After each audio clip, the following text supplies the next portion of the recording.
Hello guys, welcome to my channel. আশা করছি সবাই ভালো আছো। আগের দিনই বলেছিলাম মেকআপের ভিডিওটা পার্ট 2-তে আসবে। তো আমার দিদি এখানে আমাকে মেকআপে বসিয়ে দিয়েছে। আমি সেরকম মেকআপের কিছুই পারি না, সেরকম কিছুই জানি না। আমি মেকআপ করি না বললেই চলে, খুব রেয়ার করে থাকি। তো আমার খুব অকওয়ার্ড ফিল লাগছিল যে কেমন লাগবে না লাগবে, কোনো আইডিয়া ছিল না আমার কাছে। একটা পরীক্ষা দিতে যাওয়ার মতো অবস্থা হয়ে গেছিলো আমার। আর এই তো আমার গালে ড্যাব ড্যাব করতেই ব্যস্ত। আমার তো আস্তে আস্তে ঘুম পেয়ে যাচ্ছিলো, আর দেখতে বেশ ভালোই লাগছিলো আমার নিজেকে এই সময়টা।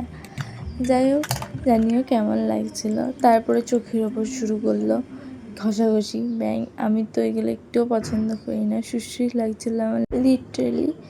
তারপরে আবার দেখি ড্যাব ড্যাব ড্যাব ড্যাব করে শুরু করে দিয়েছে। বেশ মাঝের মধ্যে ভালো লাগছিলো, মাঝের মধ্যে মনে হচ্ছিলো যে না, আর পারা যাচ্ছে না। তারপরে একটু উঠে টুঠে দেখছি নিজেকে বেশ ভালোই লাগছে।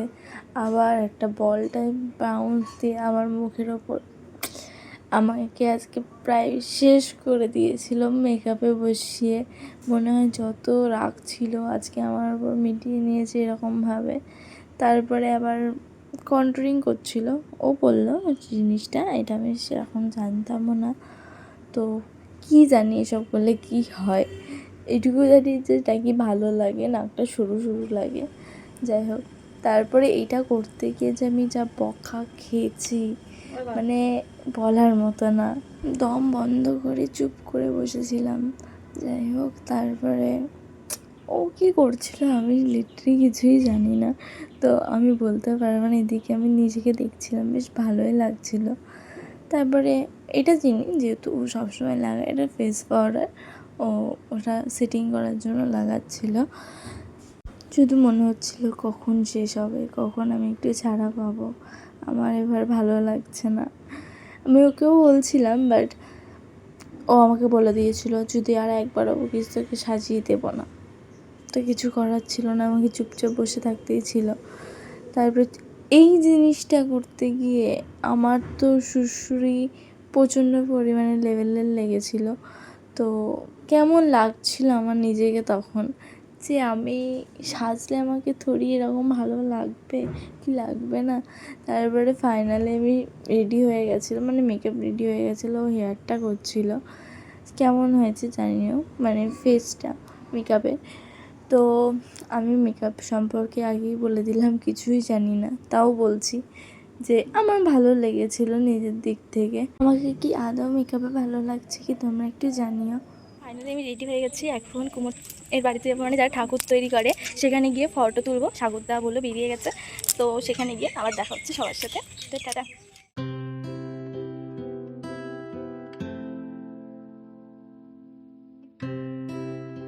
আমি পুরো লিটারেলি ঘেমে গেছি, আর এই এদিকে দাঁড়িয়ে আছি আমার জন্য, আর ধুনুচি আনতে গেছে, বাদ বাকি সবাই। এগুলো আগের থেকে আমরা কিছুই ঠিক করিনি, এখন মনে হচ্ছে ধুনুচি লাগবে লাগবে লাগবে, কিন্তু ওই শঙ্খটা মনে করে রেডি করেছিলাম, না হলে শঙ্খের হচ্ছে না এখন দৌড়তো। মুখটা দেখো। যাই হোক, কেমন লাগছে? কেমন লাগছে?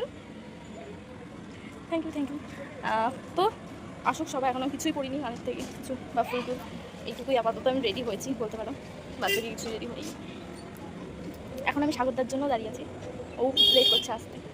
এখন বাজে 5টা, আমাদের শ্যুট করার কথা ছিল 4টে না 3:30টার দিকে, কিন্তু সবাই লেট আছে, সবাই লেট।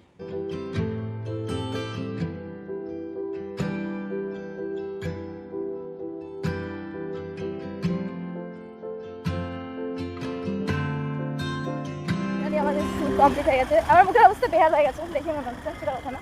তো এখন আমি যাচ্ছি বাগদিবিতলা, সেখানে আমার ফোনে কিছু ক্লিপ নেওয়ার জন্য। যাই হোক, এটাই আলোচনা। গেছিল গঙ্গার ধারে, অনেক রাত হয়ে গেছিলো বলে সেভাবে ক্লিপ নিতে পারিনি। কিছু ফটোস আমি ফেসবুক অ্যান্ড ইনস্টাগ্রামে শেয়ার করবো, আপনারা দেখে আমার নেবেন। লাস্ট লুক ছিল, আমি বাড়ি চলে এসেছি। আর আজকের ব্লগটা এটুকুই।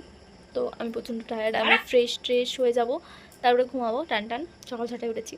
তো আজকের ব্লগটা ভালো লাগলে কমেন্টে জানিও, আবার পরের দিন দেখা হবে। So by.